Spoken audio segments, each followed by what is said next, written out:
அந்த படிப்பை சரியாக கண்டினியூ பண்ண முடியாதனால அந்த பாலிடெக்னிக்கை வந்து டிஸ்கண்டினியூ பண்ணிட்டு ஒரு செப்பல் கடை அந்த டைம் கிடைக்கும்போது ஏதாவது ஒரு ட்ரைனேஜ் கிளீனிங்கு எல்லாமே ரொம்ப அனுபவிச்சு தான் வந்தேன்.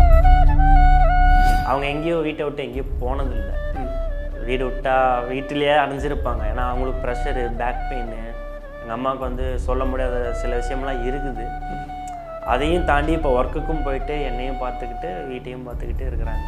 அவங்க அந்த ஒரு விஷயம் சொல்லும்போது உங்களுக்கு அந்த மூமெண்ட் எப்படி இருந்தது? அம்மாவை சொல்ல வச்ச மூமெண்ட்? அழுதுட்டேன். ஒரு சொந்த வீடு, அட்லீஸ்ட் குடிசையாக இருந்தாலுமே என் வீடு, அந்த ஒரு அம்மாவுக்கு அதை கொடுத்தாலும் நிம்மதியாக. அப்பா போனதுக்கப்புறம் எங்கள் ரிலேட்டிவ்ஸ்லாம் வந்து நாங்கள் இருக்கோன்னு யாரும் சொல்லலை. என்னை தூக்கி வளர்த்தாலேருந்து எனக்குன்னு எதுவும் செஞ்சதில்லை. இப்போ அதை அவங்க பார்த்தாலும் பிரச்சனை இல்லை எனக்கு. இப்போ வரைக்குமே ஏதாவது ஒரு பிரச்சனை அப்படின்னா அவங்களாம் எங்ககிட்ட தேடி வருவாங்க.